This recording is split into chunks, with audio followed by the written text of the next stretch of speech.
The cold autumn wind whistled through the wooden planks of the abandoned cabin, chilling Nora Parker to the bone as she clutched her daughter's small, fever-ravaged body against her chest. "Please, Emily, please stay with me," she whispered, her voice breaking as the 6-year-old's breathing grew increasingly shallow with each passing hour. The year was 1873, and the Colorado Territory was as unforgiving as it was beautiful. Nora had been traveling west with Emily after her husband's death in St. Louis, hoping to reach her cousin in Sacramento before winter. But fate had other plans when their stagecoach broke down near the small mining settlement of Silver Creek, and Emily had fallen ill with scarlet fever just days later. "Mama," Emily whispered, her once bright blue eyes now dull and unfocused. "I'm cold." "I know, sweet girl," Nora murmured, wrapping the thin blanket tighter around her daughter's small frame. "I know." She pressed her lips to Emily's forehead, wincing at the heat that radiated from her skin despite the child's complaints of being cold, a sure sign the fever was worsening. Nora had spent every cent she had on the doctor's visit 2 days prior, but the medicine he'd provided hadn't helped. The town's only physician had shaken his head gravely when he left, telling her to prepare herself, as there was nothing more he could do. But Nora refused to accept it. Emily was all she had left in this world. As the night wore on, Nora sang softly, rocking her daughter as she had done since she was a baby. She told stories of princesses and faraway kingdoms, of brave knights and magical creatures, all Emily's favorites. But as dawn broke over the mountains, Emily's breathing slowed, then stopped altogether. "Emily," Nora's voice was barely audible as she gently shook her daughter. "Emily, wake up." But there was no response, no fluttering eyelids, no soft breath against her neck, just stillness. A primal scream tore from Nora's throat, echoing through the empty cabin and into the gray morning light. She clutched Emily's body tighter, rocking back and forth as tears streamed down her face. "No, no, no," she repeated, as if saying it enough times might change what had happened. But it didn't. 3 days later, Nora stood beside a small grave on the hillside overlooking Silver Creek.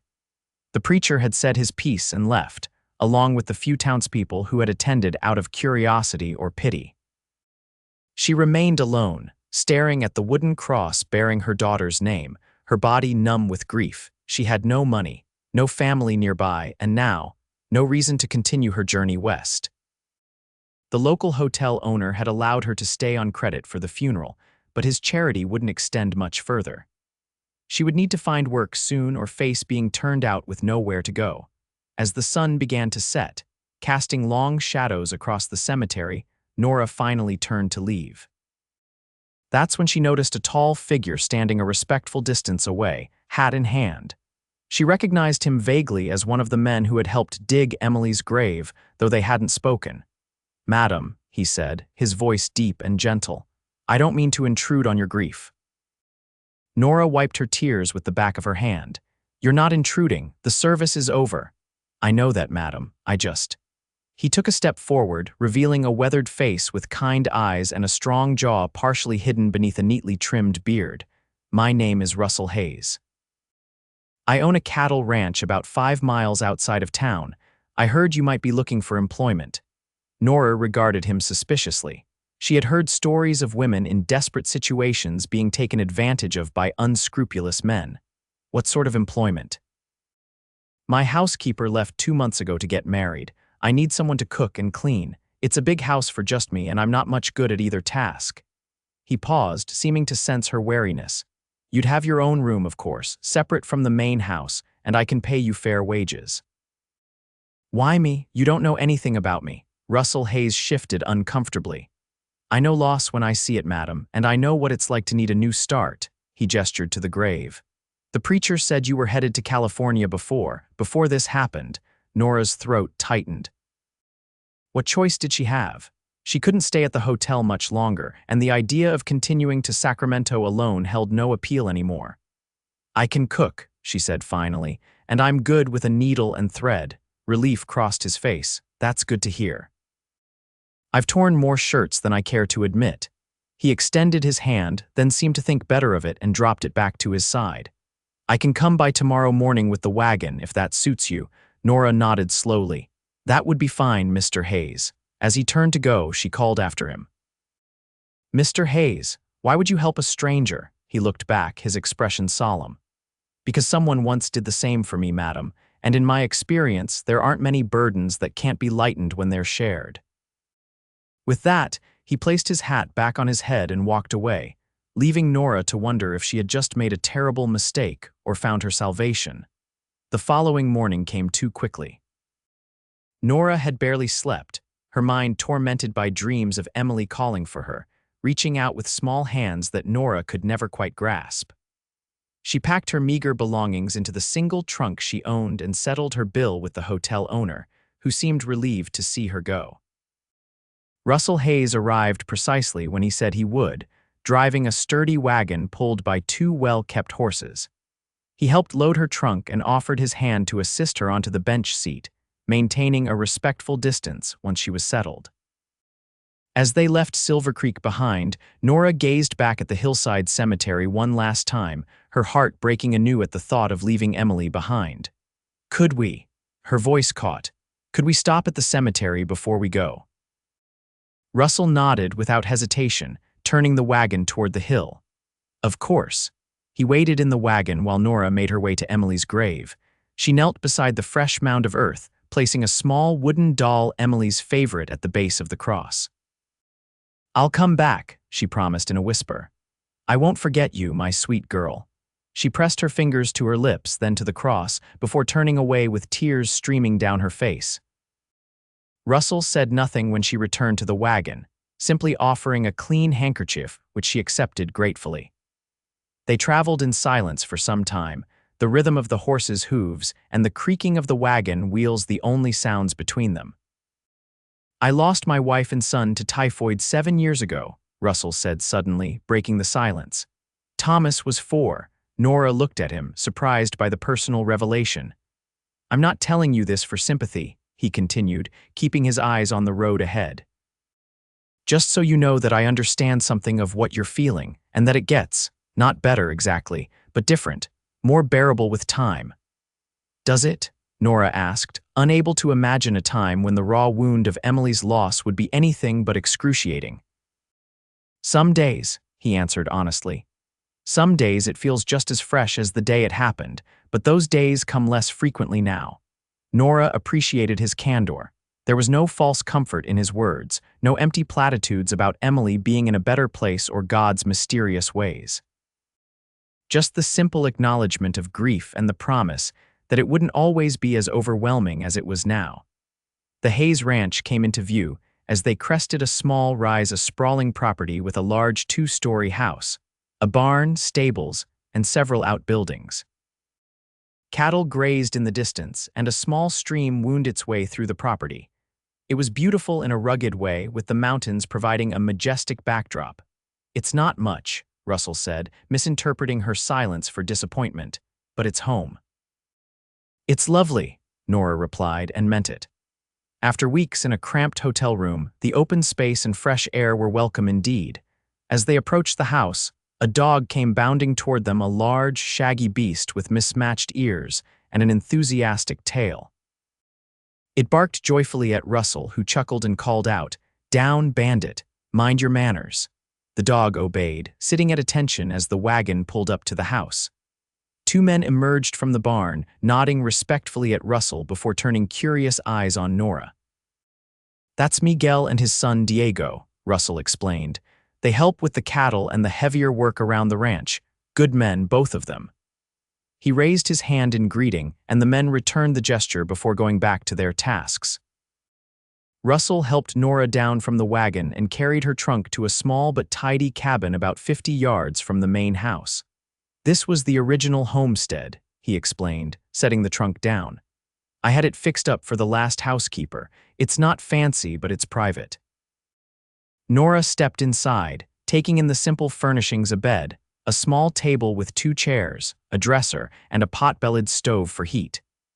There was a window that looked out toward the mountains, with curtains that appeared to have been recently washed. Thank you, she said, genuinely touched by the effort he had clearly made to make the space welcoming. "This will do nicely." Russell nodded, looking relieved. "I'll let you get settled. Supper is usually at 6, but don't worry about cooking tonight, Mrs. Alvarez." Miguel's wife brought over a stew yesterday. After he left, Nora sat on the edge of the bed, suddenly overwhelmed by the reality of her situation. Just a week ago, she had been traveling to a new life with Emily, full of hopes and plans. Now, she was alone in a stranger's home, with nothing but grief for company. For the first time since Emily's death, Nora allowed herself to truly break down.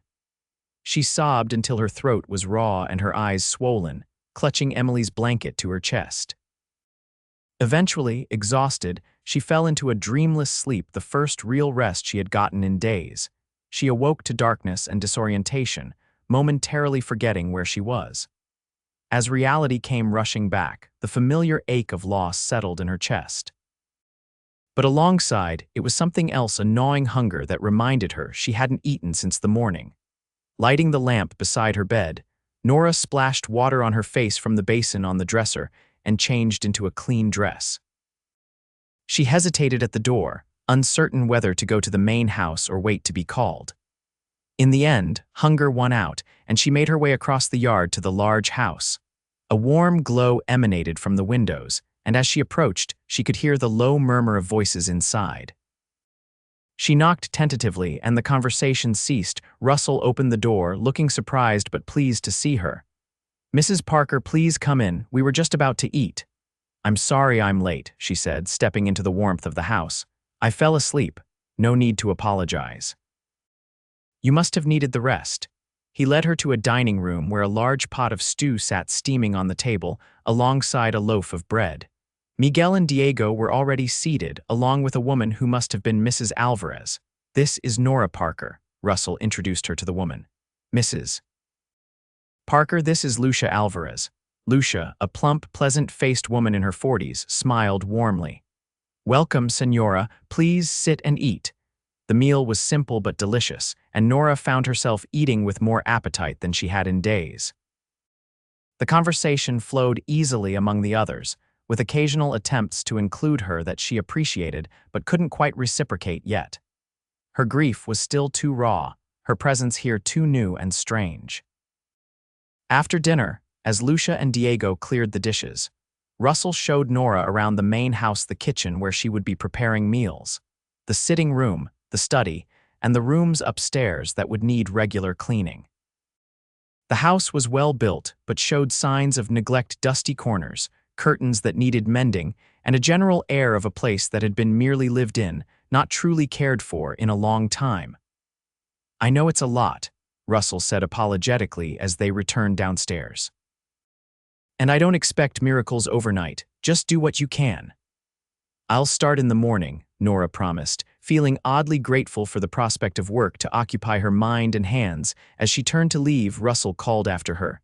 "Mrs. Parker," she paused, looking back at him. "Thank you for coming to dinner. I know it couldn't have been easy." His simple acknowledgement of her pain touched her more than any elaborate expressions of sympathy could have. "Good night, Mr. Hayes," she said softly, and made her way back to the cabin under a sky brilliant with stars. The days that followed fell into a routine of sorts. Nora rose early to prepare breakfast for Russell and the ranch hands, spent the mornings cleaning and doing laundry, and the afternoons cooking dinner and attending to mending and other household tasks. The work was hard but satisfying, providing a much-needed distraction from her grief. Russell was a considerate employer, neither demanding nor intrusive. He was often out working with the cattle during the day, returning tired and dusty in the evenings. They shared meals together, their conversation gradually becoming less stilted as they grew accustomed to each other's presence. 2 weeks after her arrival, Nora was hanging laundry on the line behind the house when she heard hoofbeats approaching. Looking up, she saw Russell riding in with another man. They dismounted, and Russell gestured toward the house, clearly bringing the visitor inside. Curious, Nora finished her task and went to the kitchen to start preparing lunch. She could hear voices from the study, Russell's familiar deep tones and another man's higher, more nasal voice. The words were indistinct, but the tone of the conversation seemed tense. When the study door opened, Nora busied herself at the stove, trying not to appear as if she had been listening. Russell entered the kitchen with the stranger, a thin, weasel-faced man in an expensive suit that looked out of place on the ranch. "Mrs. Parker, this is Mr. Silas Thornton from the bank in Denver," Russell introduced them. "He'll be joining us for lunch." Nora nodded politely, noting the tight lines around Russell's eyes and mouth. Something about this visit was troubling him deeply. Lunch was a strained affair with Mr. Thornton doing most of the talking, asking pointed questions about the ranch's operations, and making thinly veiled comments about financial responsibilities and meeting obligations. Russell's responses were increasingly curt, and Nora found herself rushing to fill the awkward silences with offers of more food or coffee. After Mr. Thornton finally left, Russell remained at the table, staring into his coffee cup with a furrowed brow. "Is everything all right, Mr. Hayes?" Nora ventured after several minutes of silence. He looked up, seeming almost surprised to find her still there. "Just business matters, Mrs. Parker, nothing for you to worry about." But later that evening, as Nora was returning to her cabin after clearing the dinner dishes, she overheard Russell talking with Miguel near the barn. The words mortgage, extension, and foreclosure drifted to her on the night air, along with Russell's frustrated declaration that he wouldn't let that snake Thornton take the ranch, no matter what. Nora's heart sank as she realized the implications. Russell Hayes, who had been so kind to her in her time of need, was in danger of losing his home and livelihood. The next morning, as she served Russell breakfast, she noticed dark circles under his eyes that suggested he had slept as poorly as she had. She placed a cup of coffee in front of him and, gathering her courage, said, "Mr. Hayes, I couldn't help overhearing some of your conversation with Mr. Thornton yesterday." Russell's head snapped up, his expression guarded. "As I said, it's just business." "I understand if you need to reduce my wages," she continued, ignoring his attempt to dismiss the subject. "Or if you can no longer afford to employ me at all." His face softened. "That's very considerate of you, Mrs. Parker, but it won't come to that. I've weathered difficult times before." "Is there anything I can do to help?" The question surprised her as much as it seemed to surprise him. A month ago, she had been a grieving mother with no thought beyond her own pain. Now she found herself genuinely concerned for this quiet, decent man who had offered her shelter and purpose when she had nothing. Russell was silent for a long moment, studying her face as if searching for something. Finally, he sighed. "The bank is calling in a loan my father took out before he died. I've been making payments, but business has been slow these past few years and I fell behind. Thornton says they'll foreclose if I can't pay the balance by the end of the month." "How much do you need?" Nora asked. $500. He smiled grimly. "Might as well be 5,000 for all the chance I have of raising it in 3 weeks. Nora's mind raced. "What about selling some of the cattle?" "Already thought of that. I could maybe get 150 that way. Not enough." He pushed back from the table, his expression closing off again. "I appreciate your concern, Mrs. Parker, but this is my problem to solve. Please don't trouble yourself about it."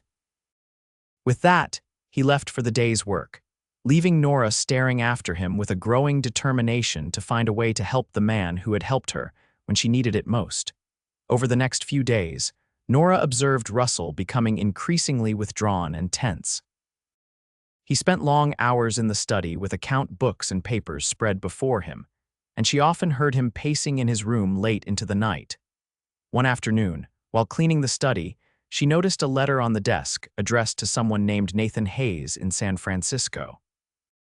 The envelope was sealed and stamped, ready to be sent. A brother, perhaps. Russell had never mentioned family beyond his deceased wife and son. That evening, as they sat at dinner, Nora decided to broach the subject. "I saw a letter for Nathan Hayes today. Is he a relative?" Russell's fork paused halfway to his mouth. "My younger brother," he said after a moment. "We haven't spoken in nearly 10 years. "I'm sorry," Nora said, realizing she had touched on a sensitive topic. "I didn't mean to pry. It's all right." Russell set down his fork, his appetite apparently gone. "Nathan and I had a falling out after our father died. He wanted to sell the ranch and split the money. I wanted to keep it running. Things were said that shouldn't have been." He stared into the middle distance, lost in memory. He left for California the next day. Last I heard, he was doing well in banking or some such. And you're writing to him now? Russell's jaw tightened. Desperate times, desperate measures, though I doubt he'll even read the letter, let alone send money. Nora reached across the table impulsively, placing her hand over his. Family can surprise you sometimes. He looked down at their hands, then back up at her face, something unreadable in his eyes. Yes, he said softly, they can. The moment stretched between them, charged with an emotion Nora wasn't ready to name. She withdrew her hand, suddenly self-conscious. I should clear the dishes. Russell nodded, the spell broken. Of course. That night, lying in her bed in the cabin, Nora found her thoughts turning not to Emily as they usually did, but to Russell Hayes. The pain in his eyes when he spoke of his brother, the quiet dignity with which he faced the possible loss of his home, the gentle way he had acknowledged her grief that first day, all of it spoke to a man of uncommon decency and strength. And something else stirred within her, something she had thought died with Emily, a sense of purpose, of belonging. This ranch, this life had become more than just a job to her. It had become a refuge, a place where her broken heart might someday heal. She couldn't let Russell lose it without trying to help. The next morning, Nora rode into town with Miguel, who was going to pick up supplies. While he attended to his errands, she made her way to the telegraph office and sent a message to her cousin in Sacramento, explaining her situation and asking if the offer of a home still stood. It was a contingency plan, nothing more. She wasn't ready to leave the ranch, leave Russell, but if the worst happened, she needed to know she had somewhere to go. Her next stop was the general store, where she purchased fabric, thread, and other sewing supplies. The proprietor, a friendly woman named Mrs. Thompson, chatted as she wrapped Nora's purchases. "You're staying out at the Hayes place, aren't you?" she asked. "How are you finding it?" "Very well, thank you," Nora replied politely. "Russell Hayes is a good man," Mrs. Thompson continued. "Shame what's happening with the bank. Half the town's talking about it." Nora's hand stilled on her purse. "What do you mean?" Mrs. Thompson leaned closer, lowering her voice conspiratorially. "Silas Thornton's been after that land for years. Word is, there's silver on the Hayes property. Not a big vein, mind you, but enough to make it worth more than what Russell owes. Thornton knows it, too. That's why he's pushing for foreclosure instead of trying to work something out." Nora felt her blood run cold. "Are you certain?" "As certain as anyone can be about such things. My husband used to be a miner before his lungs gave out. He's got an eye for promising ground, and he says that stream on the Hayes property has all the signs." Mrs. Thompson sighed. "But without the money to pay off the bank or the means to mine it himself, I don't see how Russell can hold onto the place." Nora thanked the woman for the information and made her way back to where Miguel was waiting with the wagon, her mind whirling with implications. If what Mrs. Thompson said was true, Russell wasn't just fighting to save his family home, he was being deliberately swindled out of land that could be worth far more than he knew. She had to tell him, but she needed to be sure first. And she needed a plan. The opportunity came sooner than expected. That evening, Russell received a telegram from his brother Nathan, apparently in response to his letter. Nora was in the kitchen when she heard a crash from the study, followed by a string of curses that would have made a sailor blush. She rushed to the door to find Russell standing over his desk, a broken whiskey glass at his feet and a crumpled piece of paper in his hand. "Mr. Hayes, are you hurt?" He looked up, his face a mask of fury and disappointment. "My brother has declined to help.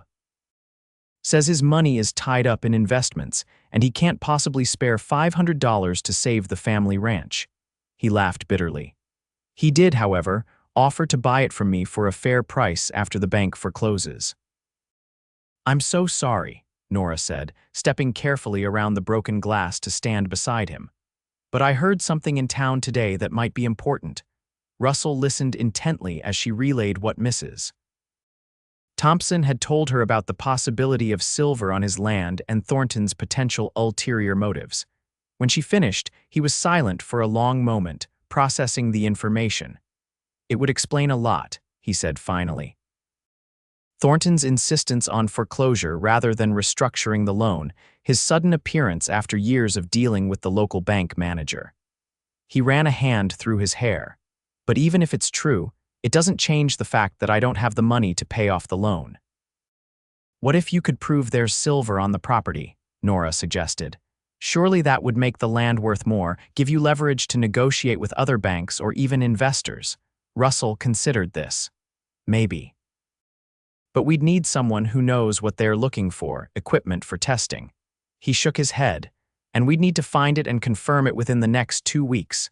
Mrs. Thompson's husband was a miner, Nora said eagerly. Perhaps he could help. For the first time since she'd entered the room, a glimmer of hope appeared in Russell's eyes. It's worth a try, he agreed. I'll ride into town tomorrow and speak with him. As Nora turned to go, Russell caught her arm gently. Thank you, he said, his voice low and sincere. For not giving up when I had. Their eyes met, and Nora felt a warmth spread through her that had nothing to do with the temperature of the room. You didn't give up on me, she said simply. I'm just returning the favor. The next few days were a flurry of activity. Mr. Thompson, eager to put his mining knowledge to use again, came out to the ranch and spent hours examining the stream and surrounding area. He confirmed that there were indeed signs of silver deposits, enough to make the land valuable to the right buyer, if not necessarily enough to justify a full-scale mining operation. With this information, Russell rode to the next town over to speak with their bank manager about a new loan, using the potential silver deposits as collateral. He returned looking more optimistic than he had in weeks. They're sending someone out to verify Thompson's findings, he told Nora as they sat on the porch that evening, watching the sunset paint the mountains in shades of gold and purple. If they confirm it, they might be willing to lend me enough to pay off Thornton and have some left over to actually mine the silver. That's wonderful news, Nora said, genuinely delighted. We're not out of the woods yet, Russell cautioned, but it's a start. He studied her face in the fading light. I couldn't have done this without you, you know. Your encouragement, your quick thinking. You've been a godsend, Nora. It was the first time he had used her given name, and the sound of it on his lips sent a pleasant shiver through her. I've done very little, she demurred. You've done more than you know. His hand found hers on the porch railing, covering it warmly. Not just with the bank situation. You've brought life back to this house, back to me. Nora's breath caught in her throat at the intensity in his gaze. For a moment, she thought he might lean in closer, might bridge the gap between them that had been narrowing day by day. But instead, he straightened, clearing his throat. It's getting chilly, he said, withdrawing his hand. We should go inside. Nora nodded, trying to ignore the pang of disappointment she felt. Yes, it is getting late. As she made her way back to her cabin, Nora couldn't deny the truth any longer. She was falling in love with Russell Hayes. The realization both thrilled and terrified her. It had been less than 2 months since Emily's death. Was it wrong to feel this way so soon? And even if it wasn't, did Russell share her feelings, or was his gratitude and kindness being misinterpreted by a lonely, grieving heart? She fell asleep that night with more questions than answers, but with a lightness in her spirit that had been absent for too long. The bank's representative arrived 3 days later, a portly, important-looking man named Mr. Williams, who spent the entire day tramping around the property with Russell and Mr. Thompson. Nora kept herself busy in the house, trying not to hover anxiously or peek out the window every 5 minutes. When they finally returned, mud-spattered and weary, Russell's face gave nothing away as he showed Mr. Williams to the study. They remained closeted there for over an hour while Nora prepared dinner, her nerves stretched to the breaking point. At last, the study door opened and the 2 men emerged. Mr. Williams looked satisfied, Russell cautiously pleased. They shook hands at the front door, and as soon as the banker's carriage had pulled away, Russell turned to Nora with a wide grin. He's recommending the loan, he announced triumphantly. We'll have the money by the end of next week, more than enough to pay off Thornton and begin preliminary mining operations. Without thinking, Nora threw her arms around him in an impulsive hug. Oh, Russell, that's wonderful. For a moment, he stiffened in surprise, then his arms came around her, holding her close. Nora became acutely aware of their position, her body pressed against his hands warm against her back, his heart beating steadily beneath her cheek. Slowly, she pulled back, flustered by her own boldness. "I'm sorry," she began, but Russell shook his head. "Don't be," he said softly. His eyes, when they met hers, held the same warmth they had on the porch nights before, but now there was something else there too, a question, an invitation. Nora's gaze dropped to his lips, then back to his eyes. The air between them seemed to crackle with unspoken words and suppressed feelings. The moment was shattered by the arrival of Miguel, coming to report on the day's work with the cattle. Russell stepped back, the professional rancher once more, and Nora retreated to the kitchen, her cheeks burning and her heart racing. That night, alone in her cabin, Nora pulled out Emily's blanket, the one comfort item she had kept from her daughter. She held it to her face, breathing in the fading scent that still clung to the fabric, and allowed herself to cry not just for Emily this time, but for the complexity of feelings swirling within her. "Is it wrong to be happy again?" she whispered to the empty room. "Is it betraying you if I open my heart to someone new?" There was no answer, of course, but as she drifted off to sleep, Nora thought she could almost hear Emily's voice in her dreams, telling her that it was okay to live, to love again. The next morning brought a surprise visitor to the ranch, Silas Thornton himself, looking decidedly less smug than during his previous visit. He demanded to speak with Russell alone, and the two men disappeared into the study while Nora pretended to dust the nearby hallway, straining to hear their conversation. Thornton's voice rose in frustration. "You can't possibly have secured another loan. The deadline is in 5 days, Hayes. Be reasonable and accept my offer. Your offer to buy the ranch for less than half its value." "I don't think so, Thornton." Russell's voice was calm but firm. "And as for the loan, I suggest you speak with Mr. Williams at First National in Cedar Ridge. I believe you'll find my financial situation has improved considerably." "This isn't over, Hayes," Thornton snarled. "That property should have been mine years ago. And yet here we are," Russell replied evenly. "Now, if you'll excuse me, I have a ranch to run." Thornton stormed out, barely acknowledging Nora as he passed. She watched from the window as he climbed into his expensive carriage and drove away, the horses kicking up dust in his wake. Russell appeared beside her, his expression grim but satisfied. "I don't think we'll be seeing much more of Mr. Thornton," he said. "Will he cause more trouble?" Nora asked worriedly. Russell shrugged. "He might try, but once the new loan is secured and his bank is paid off, there's not much he can do. The silver claim is already registered in my name." His face softened as he looked at her. "Thanks to you." "I only repeated what I heard," Nora demurred. "You did all the work. You gave me hope when I had none," Russell said seriously. "That's no small thing, Nora." Again, the sound of her name on his lips sent a flutter through her chest. "Russell," she began, unsure of what she wanted to say but feeling that something needed to be spoken aloud. He waited, his eyes never leaving her face. She started, but was interrupted by Diego calling from outside that one of the horses had gotten loose and was heading for the road. Russell sighed, the moment broken once again. "Duty calls," he said wryly. "We'll talk later," Nora nodded, wondering if later would ever come or if they were destined to dance around their feelings indefinitely. But fate, it seemed, had other ideas. That evening, a violent storm blew in from the mountains, bringing howling winds and driving rain that lashed against the windows of the main house. Nora had stayed late to finish baking bread for the next day and was just preparing to make a dash for her cabin when Russell caught her at the door. "You can't go out in this," he said firmly. "The creek between here and your cabin will be flooding by now." "But where will I sleep?" Nora asked, suddenly nervous at the prospect of spending the night under the same roof as Russell. "There's a guest room upstairs," he assured her. "You'll be perfectly comfortable and perfectly proper." Lightning flashed, illuminating the sheets of rain outside, and Nora relented. "Thank you. That's very kind." The guest room was small but neat, with a comfortable bed and a window that rattled with each gust of wind. Nora borrowed one of Russell's shirts to sleep in, as she had nothing else, and tried not to think too much about the intimacy of wearing his clothing as she slipped between the cool sheets. Sleep proved elusive as the storm raged outside. After an hour of tossing and turning, Nora gave up and decided to go downstairs for a glass of water. She padded quietly down the hallway, passing Russell's room where light still shone beneath the door. He was awake too then. In the kitchen, she found a lamp already lit and Russell himself seated at the table, a book open before him though he didn't seem to be reading it.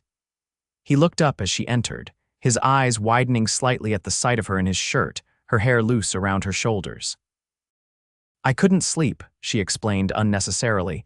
"The storm, me neither," he admitted. "Would you like some tea? I was just about to make some." "That would be lovely."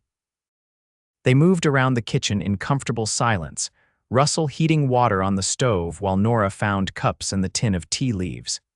It felt strangely domestic, this midnight ritual in the storm-lashed house, as if they had been doing it for years rather than minutes. When the tea was ready, they sat across from each other at the table, the lamplight casting a warm glow between them. Outside, the storm continued its fury, but inside, a different kind of tension was building, quieter but no less powerful. "Nora," Russell said finally, setting down his cup. "There's something I need to say to you." She met his gaze steadily, her heart pounding. "Yes, I know it hasn't been long since you lost your daughter, and I would never want to rush you or presume anything." He paused, choosing his words carefully. "But I find myself thinking about you in ways that go beyond employer and employee, beyond even friendship." Nora's breath caught in her throat. "Russell, please let me finish," he said gently. "I've been alone for 7 years. I thought that was how it would always be, that I'd never want to open my heart again after losing Sarah and Thomas. But then you came into my life, with your strength and your kindness and your quiet grace in the face of unimaginable loss, and something changed in me." He reached across the table, taking her hand in his. "I'm not asking for anything right now. I just needed you to know how I feel, that if when you're ready, I'll be here." Tears welled in Nora's eyes, but they weren't tears of sadness. "I've been so confused," she admitted. "Feeling this way so soon after Emily, I thought there must be something wrong with me." "There's nothing wrong with you," Russell assured her, squeezing her hand. "Grief and love can exist side by side. One doesn't diminish the other." "I miss her every day," Nora whispered. "I always will." "Of course you will, just as I miss Sarah and Thomas, but that doesn't mean we can't find joy again, build something new together." Nora looked at their joined hands, then back at Russell's face so open, so honest in the lamplight. "I think I'd like that," she said softly, "to build something new. With you." The smile that spread across Russell's face was like sunrise breaking over the mountains, gradual, then all at once brilliant. He stood, drawing her up with him, and gently cupped her face in his hands. "May I?" he asked, his voice barely audible above the storm. Nora nodded, her eyes closing as he leaned in to press his lips to hers. The kiss was gentle, tentative at first, then deepening as she responded, her hands coming up to rest on his chest. It felt like coming home after a long, difficult journey, safe, warm, right. When they parted, both a little breathless, Russell rested his forehead against hers. "I've wanted to do that for weeks," he confessed. Nora smiled, feeling lighter than she had in months. "I'm glad you finally did." Outside, the storm began to abate, the wind dying down to a gentle whisper against the windows. But inside, a different kind of storm was just beginning, one of renewed hope and second chances, of love blooming amid the ruins of shared grief. As Russell walked Nora back to the guest room, his hand warm in hers, she knew that the path ahead wouldn't always be easy. There would be days when grief would overwhelm her, when Emily's absence would feel like a physical wound. But now she wouldn't face those days alone. And perhaps, in time, this house that had once seemed merely a refuge might truly become a home. In the weeks that followed, Russell and Nora's relationship deepened and evolved. They moved slowly, respectful of each other's past losses and the newness of their feelings. Small touches became commonplace, his hand at the small of her back as they walked together, her fingers brushing his as she passed him a cup of coffee in the morning.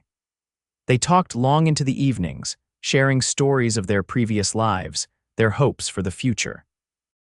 The loan from the Cedar Ridge Bank was finalized, and Thornton's bank was paid in full, much to the banker's barely concealed fury. Initial explorations of the silver deposits confirmed Mr. Thompson's assessment. There was enough silver to provide a comfortable income for years to come, if managed properly. As autumn deepened toward winter, Russell hired additional hands to help with both the ranch and the small mining operation that was taking shape. The house, under Nora's care, became truly welcoming for the first time in years. Curtains mended, floors polished, fresh flowers on the table when the season allowed. Nora moved from the cabin to a room in the main house, though propriety was still maintained, with separate bedrooms and no impropriety that might cause gossip in town. But it was understood among those at the ranch that she was no longer merely the housekeeper, but the woman who held the rancher's heart. On a crisp November day, nearly 4 months after Nora's arrival at the ranch, Russell suggested a ride to a spot he wanted to show her. They set out after breakfast, Nora now comfortable on horseback after weeks of lessons from Russell and Miguel. They rode for nearly an hour, climbing steadily into the foothills until they reached a small plateau overlooking the valley. The view was breathtaking. The ranch spread out below them, the town of Silver Creek in the distance, and beyond that, the vast expanse of the Colorado Territory stretching to the horizon. "It's beautiful," Nora breathed, dismounting to stand at the edge of the overlook. "My father brought me here when I was a boy," Russell said, coming to stand beside her. "Told me that someday all this would be mine to protect and nurture. I've always found peace here." He turned to face her, taking both her hands in his. "Nora, these past months have been the happiest I've known in years. You've brought joy back into my life when I thought it was gone forever. You've done the same for me," she said softly. "I know we agreed to take things slowly, and I respect that. But I also know with absolute certainty that I love you, that I want to spend the rest of my life with you, if you'll have me." Nora's eyes widened as Russell reached into his pocket and withdrew a small velvet box. He opened it to reveal a simple but elegant ring with a small diamond that caught the sunlight. "This was my mother's," he explained. "I've kept it all these years, never thinking I'd have cause to use it again." He dropped to one knee, looking up at her with love and hope shining in his eyes. "Nora Parker, will you do me the honor of becoming my wife?" Tears sprang to Nora's eyes, tears of joy mingled with the bittersweet awareness that Emily would never know this moment, never know the good man who was asking to be her stepfather. But as she had learned over these months with Russell, joy and grief could coexist. One did not invalidate the other. "Yes," she said, her voice clear and certain despite the tears. "Yes, Russell, I will marry you." His face lit up with a happiness that matched her own as he slipped the ring onto her finger. He stood and pulled her into his arms, kissing her with a passion that left her breathless. When they finally parted, he kept his arms around her, as if afraid she might disappear if he let go. "When?" he asked. "When shall we be married?" Nora considered. "After Christmas," she decided. "That will give us time to plan properly. And—" she hesitated, then continued, "and it feels right to begin our new life with the new year." Russell nodded, understanding what she didn't say, that she needed these few more months to honor the memory of the child she had lost, to complete a full year of mourning before embarking on this new chapter. "After Christmas it is," he agreed, kissing her forehead tenderly. "And Nora, I want you to know that I'll never try to replace Emily in your heart. She'll always be a part of you, a part of us." Fresh tears spilled down Nora's cheeks at his words. "Thank you," she whispered, "for understanding, for everything." They rode back to the ranch hand in hand when possible, stopping occasionally to share kisses that grew increasingly difficult to keep brief. By the time they reached the house, both were flushed and bright-eyed in a way that left little doubt as to what had transpired on their ride. The news of their engagement spread quickly through the ranch and into town. Most reactions were positive. The Alvarez family was particularly delighted, with Lucia declaring that she had known all along that they were perfect for each other. The townspeople of Silver Creek, who had witnessed Nora's grief and Russell's kindness, largely approved of the match. There were a few raised eyebrows at the relatively short time between Emily's death and Nora's new engagement, but such whispers were generally silenced by those who pointed out that life on the frontier was too precarious and too short to waste time on unnecessary conventions. As December arrived, bringing with it the first heavy snows of the season, Nora found herself busy with preparations for both Christmas and the wedding. She wrote to her cousin in Sacramento, sharing her news and extending an invitation to the ceremony. To her delight, the cousin replied that she and her husband would make the journey, weather permitting. Russell, too, sent a letter to his estranged brother Nathan in San Francisco. The response, when it came, was cautiously cordial.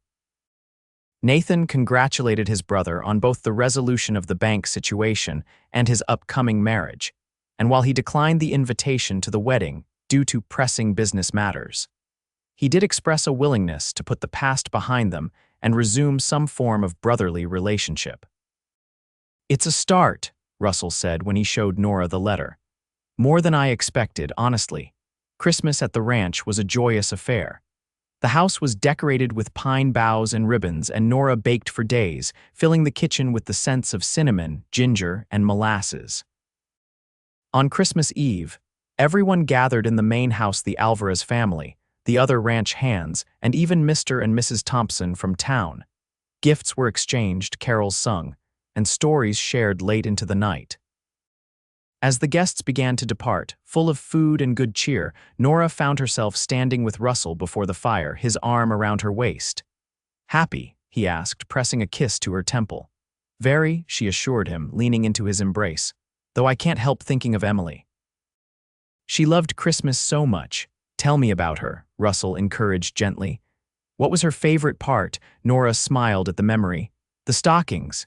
She would wake up at dawn and rush to see what Santa had left. One year, when she was 4, she was so excited she knocked over the chair where her stocking was hanging and scattered oranges and candy all over the floor. She cried because she thought Santa would be angry, but then she ate so much candy she made herself sick." Russell laughed softly. "She sounds wonderful." "She was," Nora agreed, her heart full of love for both the daughter she had lost and the man who encouraged her to keep Emily's memory alive. "She would have liked you, I think." "I would have liked her too," Russell said sincerely, "very much." Later that night, after everyone had gone and the house was quiet, Russell presented Nora with one final gift: a small wooden chest, beautifully carved with roses and vines. "Open it," he urged. Inside, nestled on a bed of velvet, was a delicate silver locket. When Nora opened it, she found a tiny space where a small portrait could be placed. "I thought," Russell said hesitantly, "that if you have a picture of Emily, you might want to keep it close to your heart. And if not, perhaps we could find an artist in Denver who could create a likeness from your description." Tears filled Nora's eyes for what felt like the 100th time that day. "I do have a photograph," she whispered. "A small one taken just before we left St. Louis. I've kept it in my Bible." "Then it's perfect," Russell said, clearly relieved that his gift had been well received. "May I?" He took the locket from her hands and fastened it around her neck, the silver gleaming in the firelight. "Thank you," Nora said, touching the locket reverently. "It's the most thoughtful gift anyone has ever given me. I want you to know," Russell said seriously, "that when we're married, I don't expect you to forget or set aside your past. Emily will always be your daughter, just as Thomas will always be my son. They're part of who we are, part of what brought us together." Nora kissed him then, pouring all her love and gratitude into the gesture. When they finally parted, both a little breathless, she rested her forehead against his. 10 more days," she murmured. 10 more days," he agreed, his voice husky with emotion and desire. "And then a lifetime together." The wedding day dawned clear and cold, with fresh snow blanketing the ranch in pristine white. Nora's cousin Margaret and her husband had arrived the day before, bringing with them a beautiful lace shawl as a wedding gift. Lucia Alvarez and Margaret helped Nora dress in the new gown she had ordered from Denver, a simple but elegant creation of ivory silk with pearl buttons down the back. "You look beautiful," Margaret declared, arranging the lace shawl around Nora's shoulders. "Like a princess in a fairy tale." Nora smiled, touching the locket that hung around her neck, now containing the tiny photograph of Emily, smiling out at the world with all the joy and innocence of childhood. "Do you think James would approve?" she asked softly, referring to her late husband. Margaret squeezed her hand. "He would want you to be happy, Nora, just as you would have wanted the same for him had your positions been reversed." The ceremony was held in the ranch's main room, which had been transformed with evergreen boughs, ribbons, and candles. Mr. Peterson, The preacher from Silver Creek officiated, and the room was filled with friends from both the ranch and town. When Nora entered on Miguel's arm, who had graciously agreed to give her away, her eyes immediately found Russell standing tall and handsome in a new suit, his face lighting up at the sight of her. In that moment, all her doubts and fears fell away.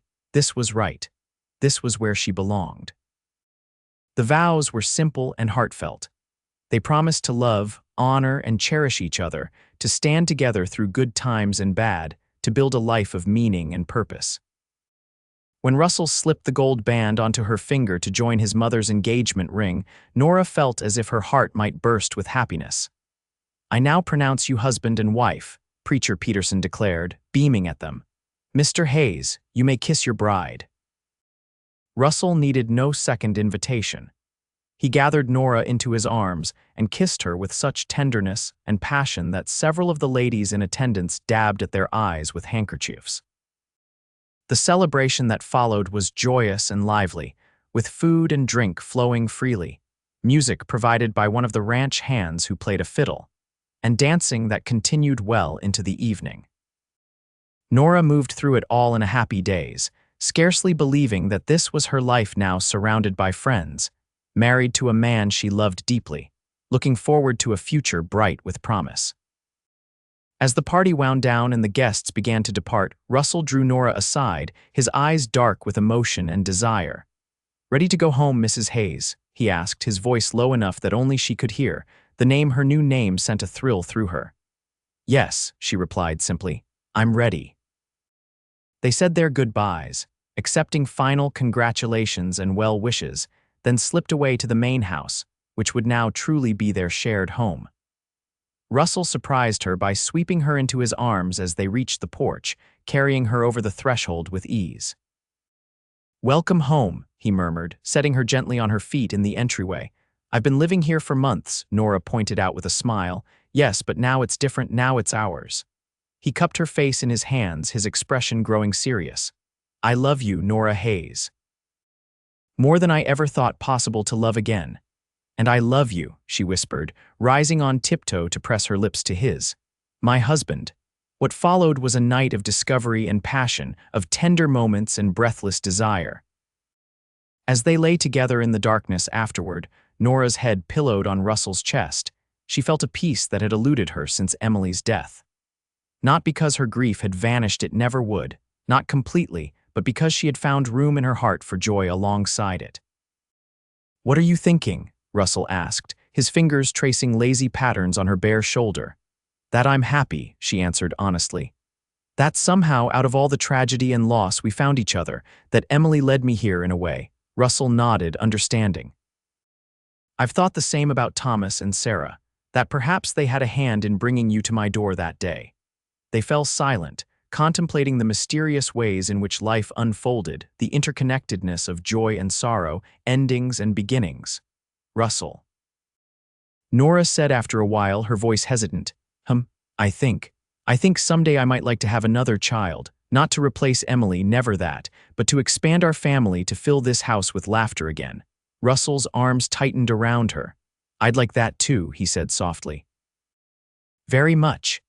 In that moment, lying in her husband's arms with the moonlight streaming through the window, Nora felt the full circle of her journey, from the despair of losing Emily to the hope of building a new life with Russell. She would always carry the grief of her daughter's loss, but now it was balanced by the love she had found, unexpected and precious.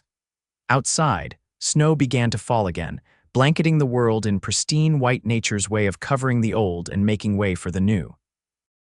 As Nora drifted toward sleep, she thought she could almost hear Emily's laughter on the wind, blessing this new beginning. Spring came early to the Colorado Territory that year. By March, the snow was melting, revealing tender green shoots pushing up through the soil. The cattle were thriving, the silver mine was producing a modest but steady income, and the Hayes Ranch was becoming known as one of the most prosperous in the area.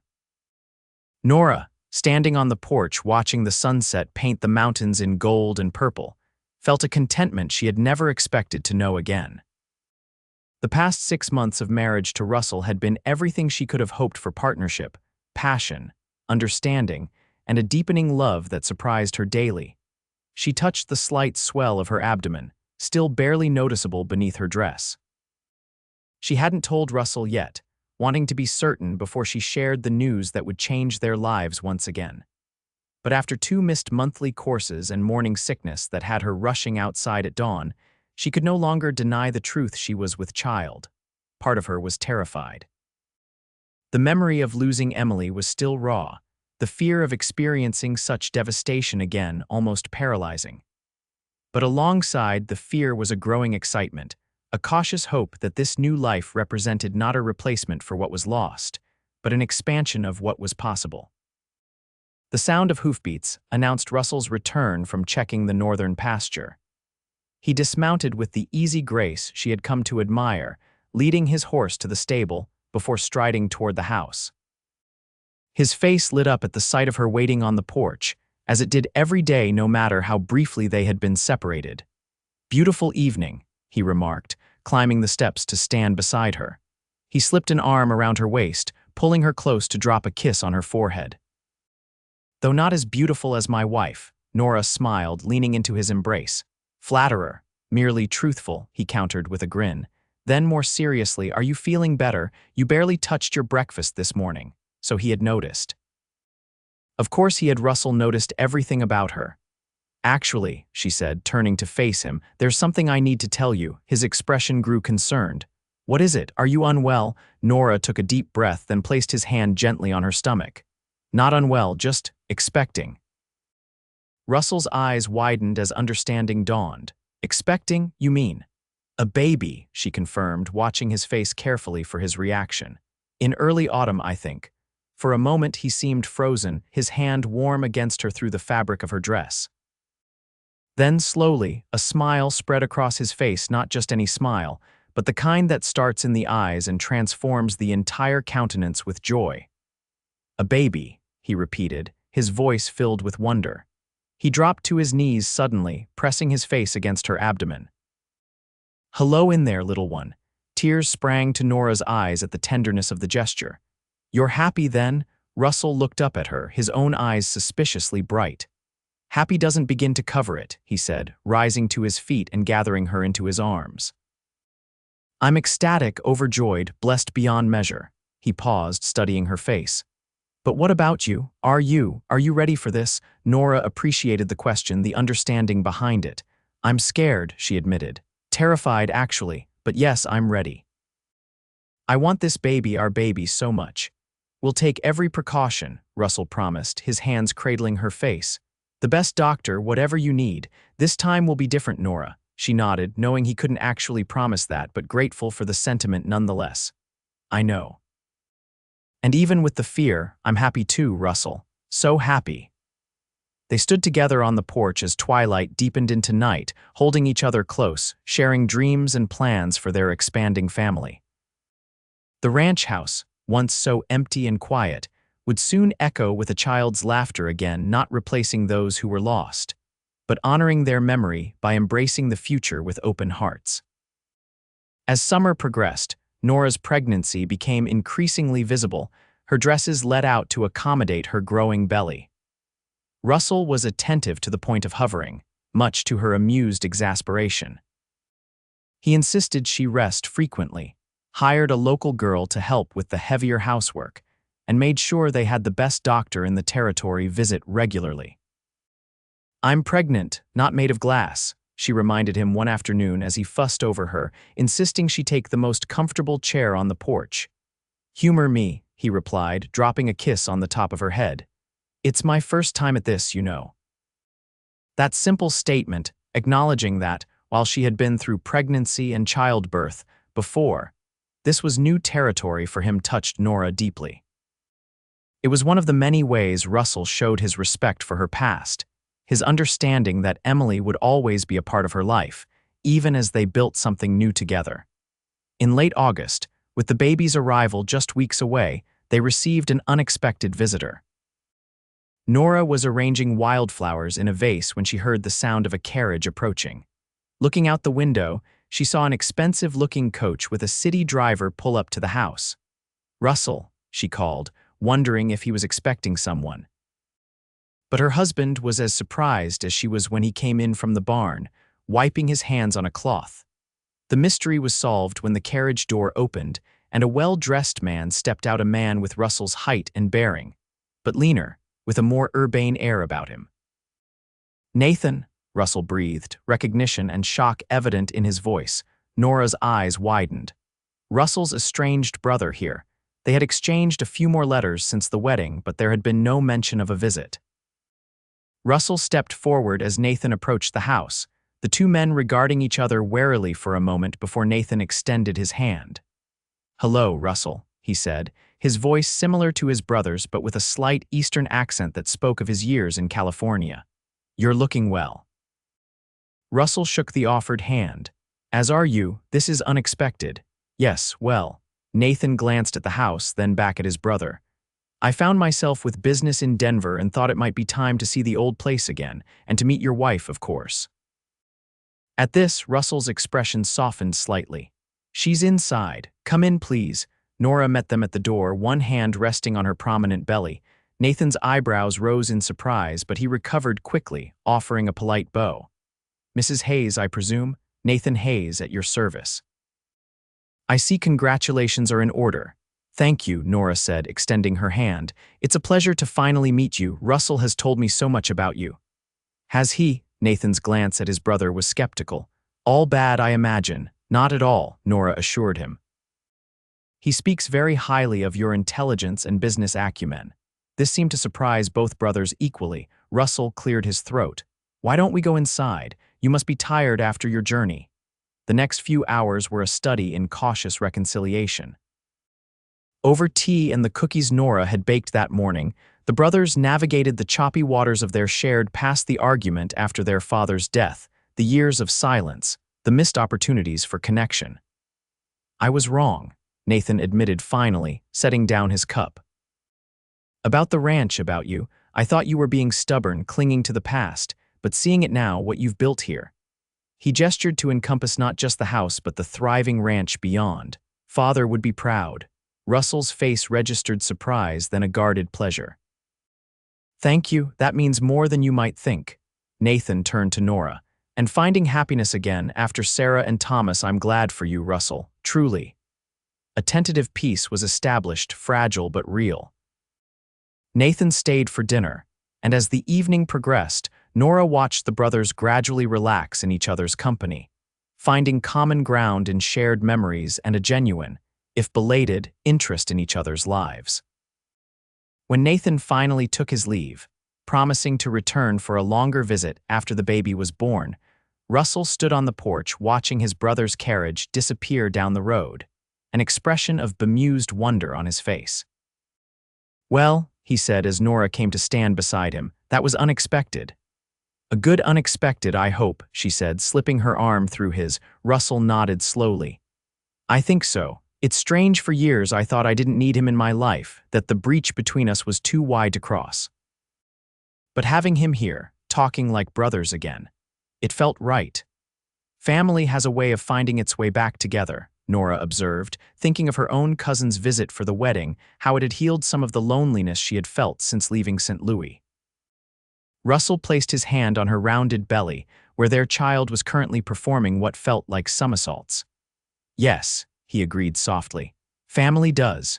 2 weeks later, in the early hours of a September morning, Nora was awakened by the first pains of labor. She lay still for a moment, recognizing the familiar sensations from Emily's birth, a mixture of excitement and terror washing over her. "Russell," she whispered, touching her husband's shoulder. "It's time." He was instantly alert, sitting up and lighting the lamp beside the bed. "Are you sure?" "It's still 2 weeks before the doctor said." "Babies come when they're ready, not according to doctors' schedules," Nora said, wincing as another contraction began. "And this one is definitely ready." What followed was a flurry of activity, Miguel riding for the doctor in town, Lucia arriving to help with the birthing, Russell alternating between hovering anxiously and being banished from the room when his nervous energy became too distracting. The labor was long and difficult, more so than Emily's had been. By late afternoon, Nora was exhausted, her hair damp with sweat, her face pale with exertion. The doctor, who had arrived mid-morning, wore an increasingly concerned expression as he checked her progress. "The baby is in an awkward position," he explained to Russell, who had been allowed back into the room during a brief lull in contractions. "I may need to intervene if things don't progress soon." Russell's face paled, but he nodded, gripping Nora's hand tightly. "Do whatever is necessary to save them both." Nora, despite her exhaustion, felt a surge of determination. She had lost one child, she would not lose another, nor leave Russell to face life without her. When the next contraction came, she bore down with all her remaining strength, gritting her teeth against the pain. "That's it, Mrs. Hayes," the doctor encouraged. "I can see the head now. One more big push." With a final, superhuman effort, Nora pushed, and suddenly the room was filled with the indignant wail of a newborn. "It's a boy," the doctor announced, quickly wrapping the squalling infant in a clean cloth. "A fine, healthy boy." Russell, tears streaming unashamedly down his face, bent to kiss Nora's forehead. "You did it," he whispered. "Oh, my brave, beautiful wife, you did it." The doctor placed the baby in Nora's arms, and she gazed down at the tiny, red face, the shock of dark hair, the perfectly formed features that were somehow both unique and reminiscent of Russell. "Hello, little one," she murmured, her heart expanding with a love that was both familiar and entirely new. "We've been waiting for you."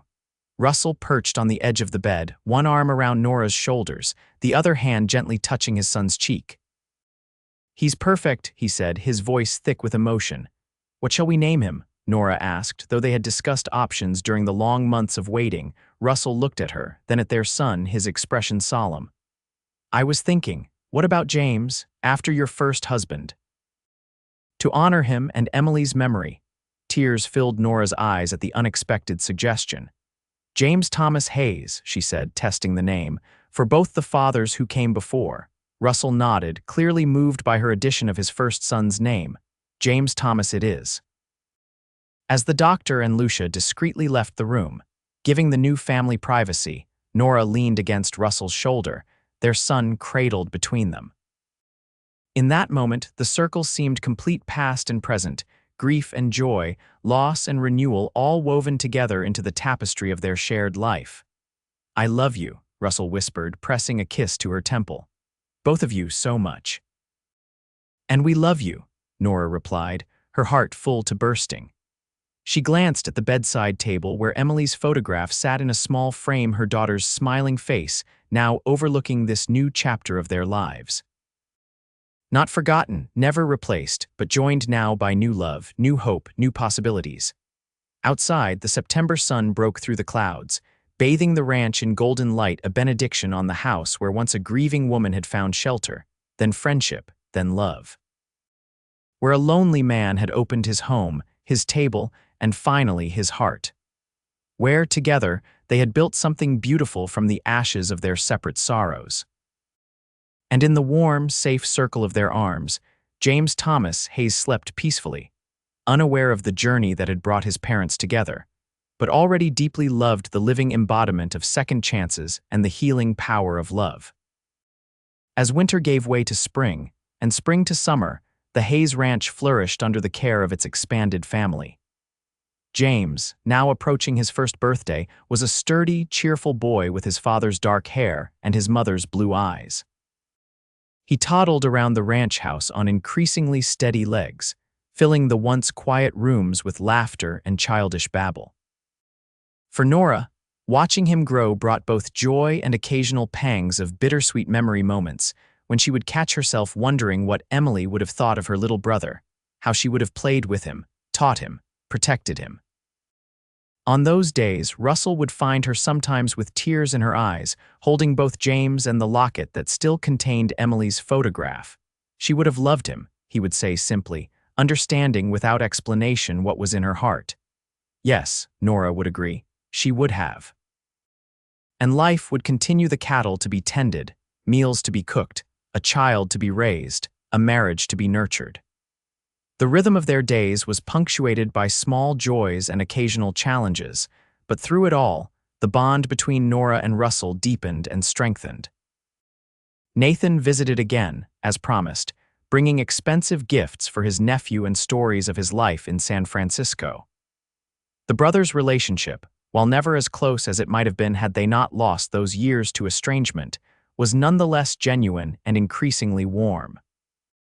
Nora's cousin Margaret came for James's first birthday celebration, marveling at the transformation in the woman who had arrived in Silver Creek just 2 years earlier, broken by grief and uncertain of her future. "You seem so happy," Margaret observed as they sat on the porch watching Russell play with James in the yard. "So at peace." "I am," Nora confirmed, her gaze soft as it rested on her husband and son. "It doesn't mean I don't still miss Emily every day. But I've learned that it's possible to hold both grief and joy in your heart at the same time. That one doesn't diminish the other." Margaret squeezed her hand. "You've built a beautiful life here, Nora." Looking out at the ranch, at the land that had sustained them, the house that had sheltered them, the family they had created together, Nora couldn't help but agree. "Yes," she said softly, "we have." That night, after James was asleep and the house was quiet, Nora and Russell sat together on the porch swing, watching the stars emerge in the vast Colorado sky. His arm was around her shoulders, her head rested against his chest, their hearts beating in tandem. "Do you ever think about how differently things might have turned out?" Nora asked, her voice soft in the darkness. "If Emily hadn't gotten sick, if I had continued on to Sacramento as planned." Russell was silent for a moment, considering. "I try not to dwell on might have beens," he said finally. "But I do believe, somehow we would have found each other, that some paths are meant to cross no matter what." Nora smiled, warmed by his certainty. "A romantic notion, Mr. Hayes. Perhaps," he acknowledged, pressing a kiss to the top of her head. "But I've learned that some of the most romantic notions are also the truest." As the night deepened around them, stars wheeling overhead in their ancient patterns, Nora thought about the strange, winding path that had led her here to this man, this home, this life. A path marked by both unimaginable loss and unexpected blessing. A journey that had begun in the depths of grief but had led, ultimately, to the heights of love. And she knew, with a certainty that ran bone deep, that she wouldn't change a single step of it. For it was the entire journey, every tear, every smile, every moment of despair and flicker of hope that had shaped her into the woman she was now. A woman who had lost a child to sickness, yes, but who had found, in the most unlikely of places, a cowboy willing to share his home, his table, and his heart. Together, they had created something beautiful from the broken pieces of their separate pasts, not a replacement for what was lost, but something new and precious in its own right. A family, a future, a love that had room enough to honor all that came before while embracing all that lay ahead. And in the end, that was enough, more than enough. It was everything.